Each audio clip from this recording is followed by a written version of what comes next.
Научи ли нещо повече за него? Научих какво харесва у жените и какво не. Но за самия него почти нищо. И той поне веднъж не те ли покани от тях, за да разбереш как живее? Не. Честно казано не ме покани. Аз можех да уреда отново среща у моята приятелка, но нарочно казах, че не може повече да се виждаме от тях. И чакаш ли той да те покани от тях?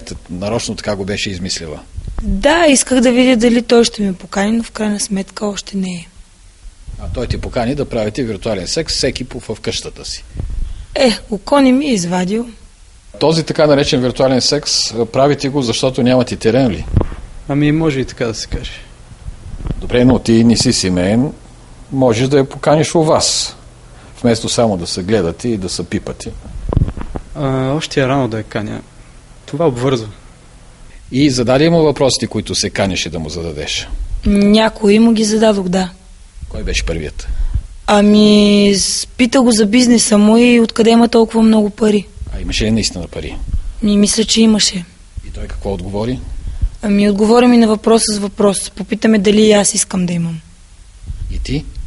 И аз казах, иска ли питане? Кога за първ път заговорихте за пари? Тя ми се оплакваше, че иска да си апгрейдне компютъра и аз си предложих направо да я купа нов. Само, че тя каза, че няма как да го обясни пред мъжа. А това какъв е? Моя е с клас. И какво тя нищо не направихте с компютъра, така ли? Не, аз се закарах при едни мои хора в един сервис и в старата кутия сложихме нови части, апгрейднахме го всичко. И кой го плати това? Аз. А тя разбра ли колко е струвало или? Не. А след това стана ли по-качествен виртуалния секс? Да кажем, че тя стана по-открита. И в крайна сметка каза ли нещо за своя бизнес? Признали си? Започна да се открехва лека по лека. И какво така открехна? Оказа се, че не е толкова романтичен, колкото изглеждаше. А всъщност знае как се печелят пари. И как ги печели? Сега не мога да ти кажа. Тайна? Да речем, че е тайна. Добре, аз ще те питам. Ти само ще ми даваш по някакъв начин знак, да се опитам да разбира, да не би с наркотици да е пласьор. С контрабанда? С детско порно? Проституция? Не. И тя сама ли поиска да влезе в този бизнес? Да, тя започна да говори първо, затова сама си поиска. Каза, че искала да има пари като мене, а пък не можела да разчита на нейния мухля. И ти какво й предложи? Аз се попитах дали е готова на всичко.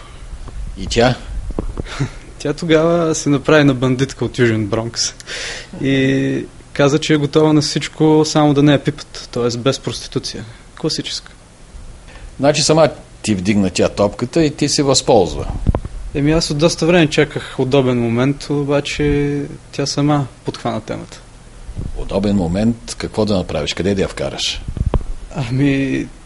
В платения виртуален секс. Тоест тя да застане пред камера и да печелите от виртуален секс. Така ли? Да. А как се прави това изобщо? Не се прави на дръж ми шапката. В порно сайта не си ли влизал? Не знам как ми хрумна. Един ден се видяхме на кафе и аз го попитах дали не знае някой да плаща за виртуален секс, защото му казах, че вече мисля, че съм доста добра. И той какво каза? Каза, че знае. И кой е този, който плаща? Каза, че той плаща. Той плаща за виртуален секс. Ти очуди ли си тук? Остана ли изненадана? Честно казано го очаквах. И след това той те пусна на борсата, така ли? Той направи някакви уговорки.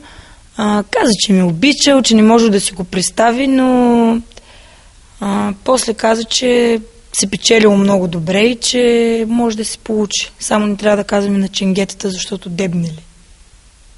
Това не е ли все пак незаконно? Не знам какво му е незаконното. Има толкова много проституция наоколо, само че никой не я забелязва, защото сутеньорите снасят.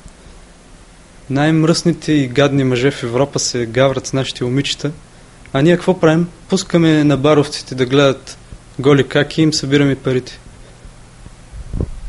Добре де, но казваш Голи, как и става дума за Ана, която ти обичаш и доколкото си спомням. Нали това ти обяснявам, тя работата е съвсем чиста. Нито някой ще е докосни, нито някой ще е целуни. Голяма работа, че някой глупак отвъд океана ще мастурбира. Добре, а дали Ана ще има клиентела? Дали ще я търсят? Ще има. Тя така добре го играе, че няма как. Все пак аз съм учил.